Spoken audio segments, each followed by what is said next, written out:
اعوذ باللہ من الشیطان الرجیم بسم اللہ الرحمن الرحیم۔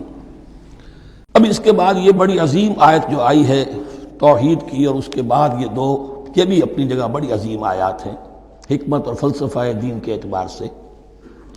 اس کے بعد کچھ واقعات دیے جا رہے ہیں، حضرت ابراہیم علیہ السلام کی زندگی کا ایک واقعہ اور حضرت عزیر علیہ السلام کی زندگی کا واقعہ۔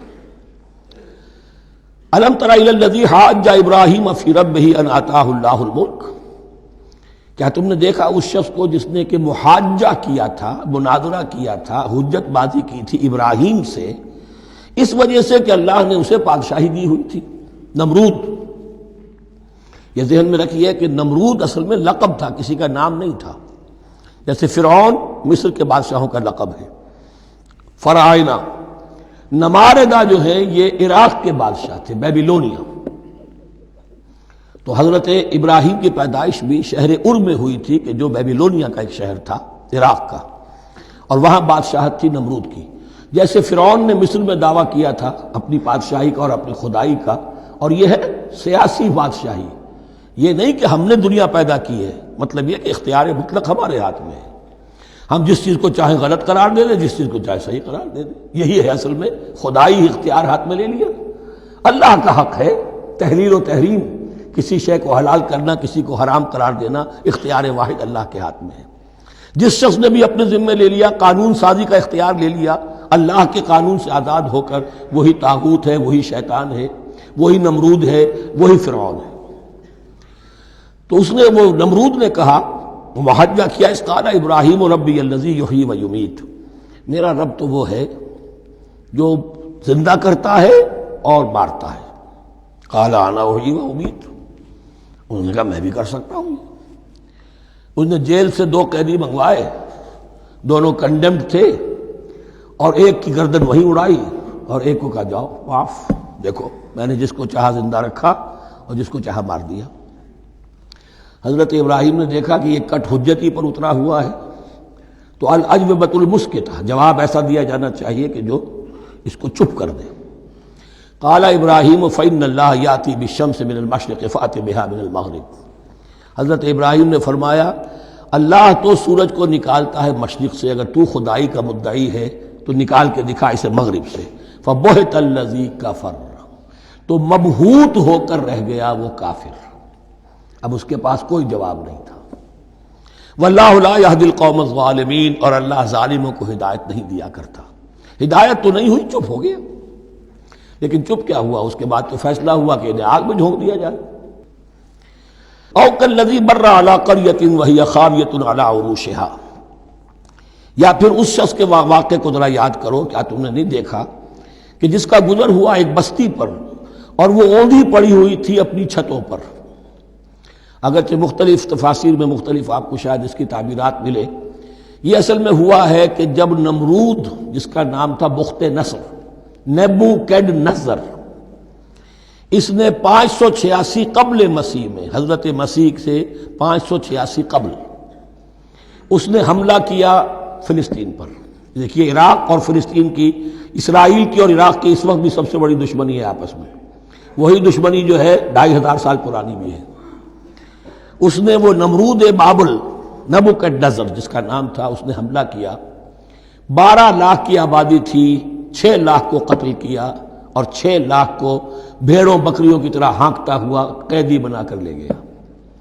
150 برس تک کیپٹیوٹی میں رہے ہیں یہ، اور یروشلم اجڑا رہا ہے، کوئی نفس نہیں، کوئی متنفس نہیں تھا، کوئی انسان نہیں، کوئی 2 اینٹیں سلامت نہیں چھوڑی۔ اسی وقت وہ ہیکل سلیمانی جو ہے وہ شہید کیا گیا، اور ان کے کہنے کے مطابق اس کے ایک تہخانے میں وہ تابوت سکینہ بھی تھا، جہاں ربائی ان کے موجود تھے، اور وہ ربائی بھی وہیں پر ان کی موت واقع ہوئی، اور تابوت سکینہ بھی ہے، اگر ان کا قول صحیح ہے۔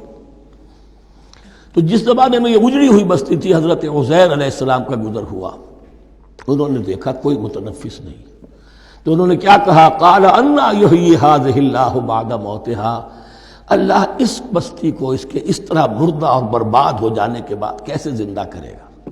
اب اس میں کیسے احیاء ہو سکتا ہے؟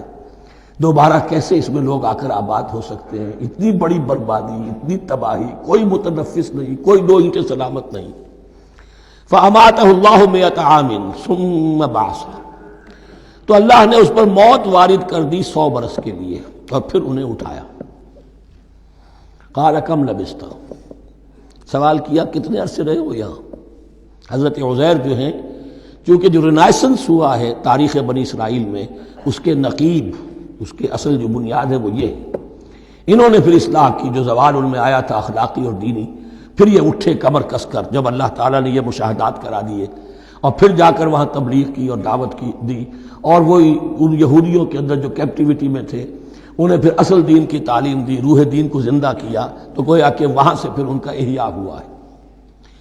کب لبثت، کتنے عرصے رہے ہوگے تم؟ قال لبثت یوما و بعض یوم، اب اس کو ایسے محسوس ہوا جیسے سویا تھا تھوڑی دیر کے لیے، میں ایک دن رہا ہوں یا دن کا کچھ حصہ۔ قال بل لبثت 100 عام، نہیں، اللہ نے فرمایا نہیں، تم 100 سال رہے ہو۔ فانظر الی طعامک و شرابک لم یتسنہ، تو ذرا اپنے کھانے اور جو مشروب تمہارے ساتھ تھا سفر میں، ذرا اس کو دیکھو، ان کے اندر کوئی بساند پیدا نہیں ہوئی، سڑے نہیں ہیں، ان کے اندر کوئی خرابی پیدا نہیں ہوئی۔ وانظر الی حمارک، آپ دوسری طرف اپنے گدھے کو دیکھو جو تمہاری سواری کا گدھا تھا۔ وَلَنَجْعَلَكَ آیَةً لِلنَّاسِ، وہ بالکل ختم ہو چکا تھا، اس کی ہڈیاں ہی رہ گئی تھی، گوشت گل چکا تھا، کچھ نہیں تھا، 100 برس۔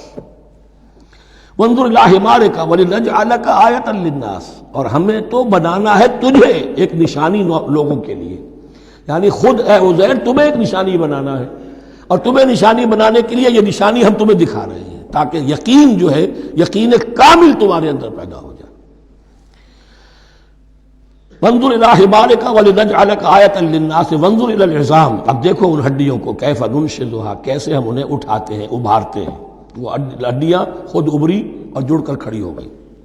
ثم نکسوھا لحما، پھر دیکھو تمہاری نگاہوں کے سامنے اس کو گوشت پہناتے ہیں۔ فلما تبین لہ، جب یہ سب اس کے سامنے واضح ہو گئی بات، مشاہدہ بھی کر لیا، قال اعلم ان اللہ علی کل شیء قدیر، ان کا میں نے پوری طرح جان لیا، مجھے پورا یقین قابل حاصل ہو گیا کہ اللہ ہر شے پر قادر ہے۔ یعنی وہ اس اجڑی ہوئی بستی کو بھی دوبارہ آباد کر سکتا ہے۔ جو میں نے سمجھا تھا کہ اب یہ کیسے آباد ہوگی، یہ بات نہیں ہے، یہ آبادی اللہ تعالیٰ کے اختیار میں۔ چنانچہ اس کے بعد ہوا، اس لیے کہ اس کے بعد واقعہ تو یہ ہوا کہ جو ایران کا بادشاہ تھا کیخورس یا سائرس، جن کو کہ قرآن مجید ذوالقرنین کہتا ہے، جن کا تذکرہ سورہ کہف میں آئے گا۔ پھر آپ کو معلوم ہے کہ یہ پیلسٹائن، ادھر عراق کے بعد ایران، دشمنیاں تو تھیں۔ کیخورس نے حملہ کیا بابل پر، عراق پر، اور دشمن کا دشمن دوست ہوتا ہے، تو یہودیوں کو اجازت دے دی، کیپٹیوٹی سے اجازت دے دی، جاؤ تم واپس جاؤ، اپنا شہر دوبارہ بناؤ۔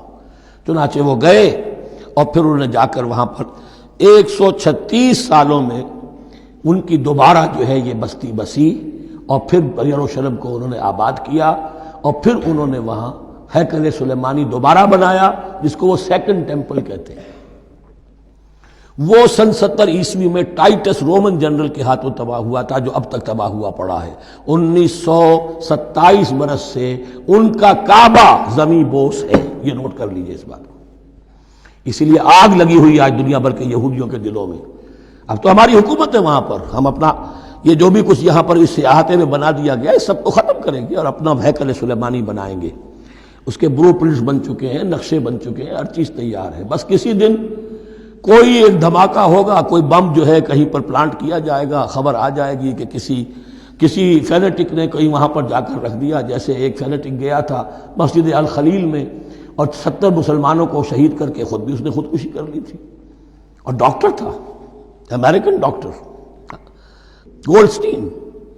اسی طریقے کا کوئی فینیٹک جائے گا اور وہ اس کو گرا دے گا، پھر کہیں گے جب یہ گر ہی گیا ہے، جیسے مسجد ایودھیا کا معاملہ ہے، اب گر گئی ہے تو بھائی ہمیں رام مندر بنانے دو، کاہے کو تم اب یہ مسجد کاہے کو بناتے ہو، وہ ہوگا۔ اور یہ میں سمجھتا ہوں کہ چند ہفتوں کی، یہ چند مہینوں کی بات ہے، یہ ہونے والا ہے فوراً۔